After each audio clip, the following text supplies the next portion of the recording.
Hi guys, welcome to my channel. I'm Simon from Scar Illustration, and I hope you're keeping well.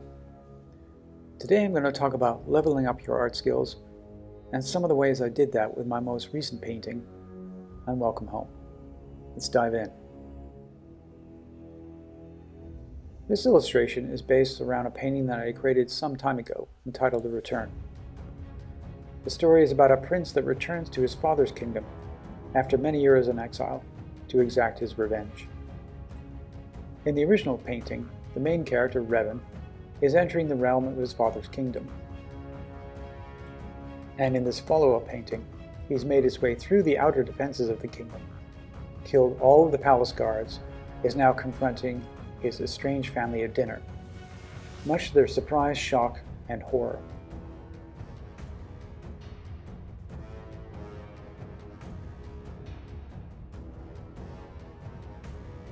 The first thing that I decided to do was to seek some guidance in the form of a mentorship. And in this case, that was Smart School. I've considered taking a Smart School course for many years. But, to be honest, the upfront cost and the times of the classes were things that put me off in the past, as well as the fact that the classes are not recorded. But I knew that if I really wanted to see a change in my work, then I would have to change how I was doing things. So I decided to invest both the money and the time into addressing those changes and to move forward with my art. I headed on over to the website, looked through the mentorships that were on offer, and chose the one that seemed to be the most suitable for me. Unfortunately, the times of the classes were PST, and I'm currently living in Slovakia, which is Central European time, which meant the class times for this course were going to be kind of brutal. And I was right, as they ended up being from 2 a.m. to 5 a.m. But, as the old saying goes, no pain, no gain.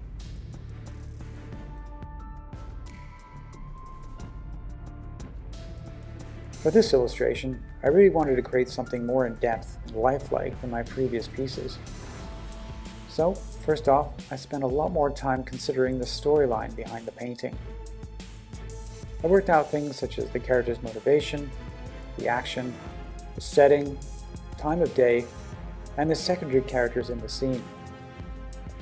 Once I had a specific scene in mind, I then created a set of rough thumbnails to really support that narrative, which I created both digitally and traditionally.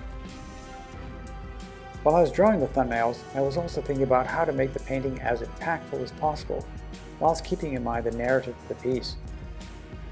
The second thing I did was to put together a detailed inspiration board. I always create a reference board to support every painting that I do, but this one had a bit more to it. On the board I included images to support the mood, the characters, the motion of action, the setting itself, and interior items that I knew were going to be needed. These images proved to be invaluable as I moved through the creation of this painting, and they kept me anchored to my original vision for the piece. After that, I reviewed all the thumbnails and really honed in on the ones that I thought were the most successful. I then took those and developed them a bit further so as to see how everything might work together. Again, I spent more time than I would normally crafting all the elements so that they would be cohesive and look believable. Next, I chose the two strongest thumbnails and created both a value sketch and a color sketch for each of them. I took my time rather than rushing through them so as to really cement in all the elements.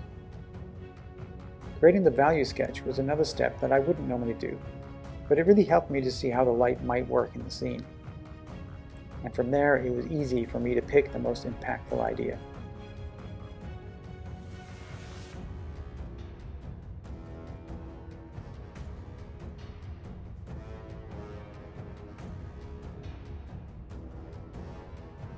After I'd finished with the sketches, it was time to shoot the reference. And here's why I again diverged from my usual process. As the setting was an interior scene, and to get the light as realistic as possible, I went ahead and created a crude diorama or model of the scene. This required grabbing some cardboard from recycling constructing as much as possible and utilizing a small anatomical model that I had lying around.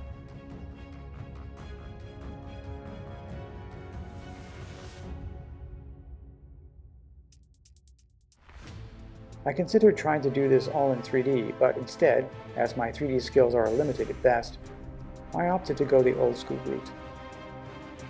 By the way, this technique is thoroughly explained in James Gurney's book Imaginative Realism, How to Paint What Doesn't Exist.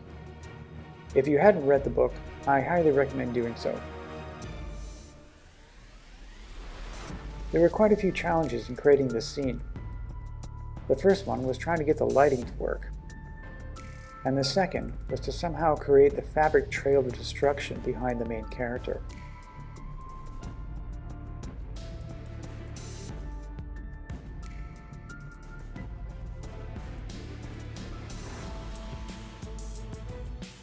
On my first attempt, the lighting just wasn't working, and as a result, all the reference shots were somewhat unusable. For the interior, the light was too face on, and consequently a lot of the details were blown out.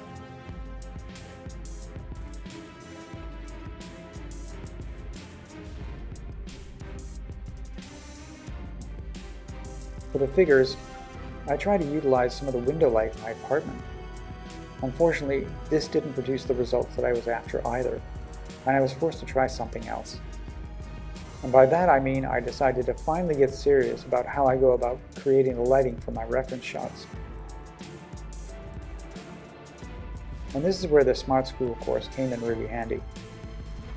After my mentor reviewed my initial reference photos, she suggested that I should bite the bullet and invest in some lights, as this is a constant sticking point in my process.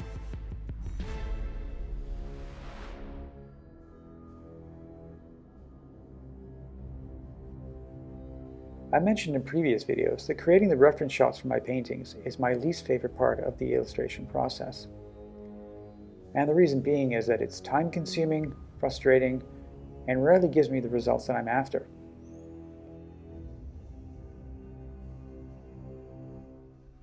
So with that in mind, I decided to take my mentor's advice to make the whole process easier, more efficient, and a lot more useful.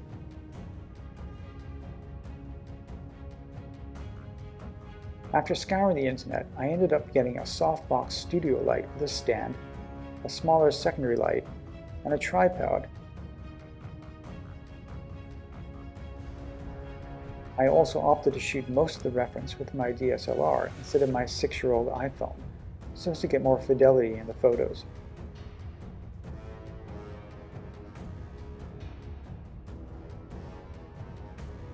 I found that the photos I shot in low light on my phone ended up being far too grainy to be useful, as well as out of focus in some cases.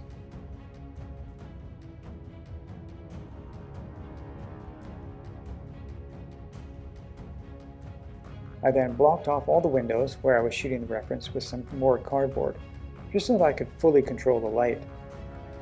From what I understand, many artists actually choose to shoot their reference at night for this very reason. But I opted to do this during the day, as I knew that it would take some time for me to get it right. And I didn't want to be messing around trying to get these shots right at 3 a.m.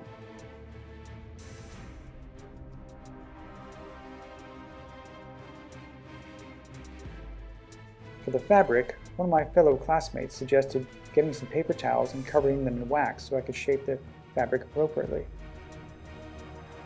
I tried this technique, but it wasn't quite working for me.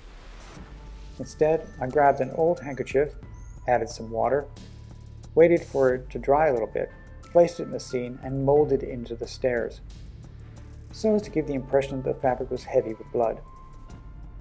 This seemed to have the desired effect and gave me a lot of very useful information. The rest of the elements were a combination of paper towel rolls for the columns, cardboard silhouettes for the secondary figures and table, and the weapons on the back of the fabric in the foreground were just cardboard cutouts covered with tinfoil.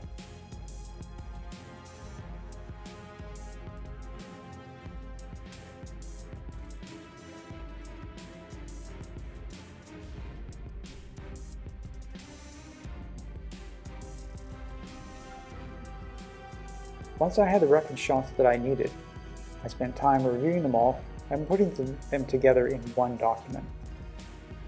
I then painted over certain elements to get them as close as possible to how they would look in the final painting.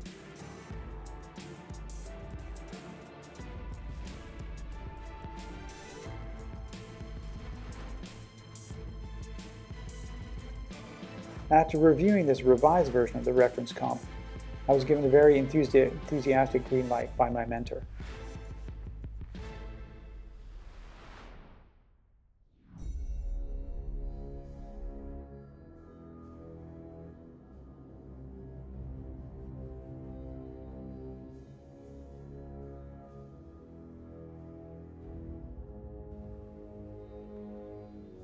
The preliminary work for this painting took much longer to create than my usual process. Consequently, it was now the final week of the course and my last chance to get feedback on the finished painting.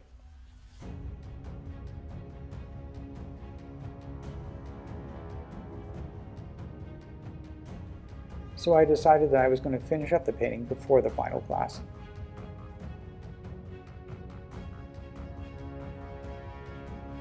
Normally, this stage of the painting would still take me some time to finish, because there were a lot of holes in the information from my ref shots, which required a fair amount of mental math. This in turn would add a lot of extra time to the process.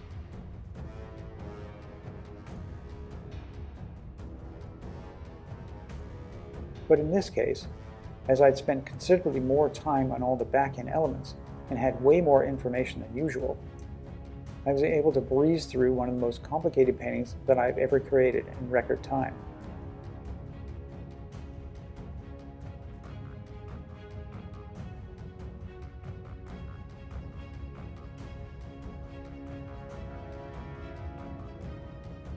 I'm not saying that it was easy, but it was a lot easier and faster, but not super quick.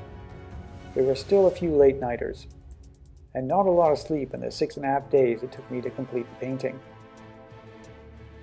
In the end, not only was I able to finish the illustration, I was able to create my most realistic and in-depth painting to date, and one that I'm very proud of.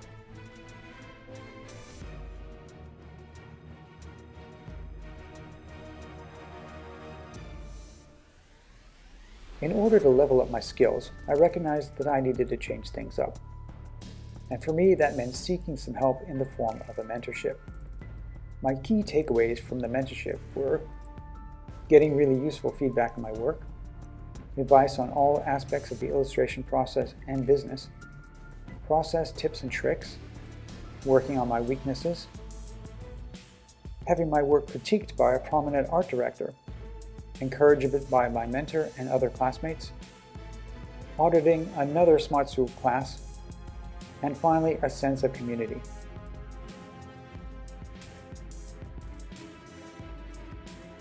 The process wasn't easy, and at times was pretty painful, but in the end, I think all the hard work was so worth it.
Hope this was helpful, and let me know if you have any questions in the comments below. Please consider liking this video and subscribe to my channel. Have a good one, and keep on painting.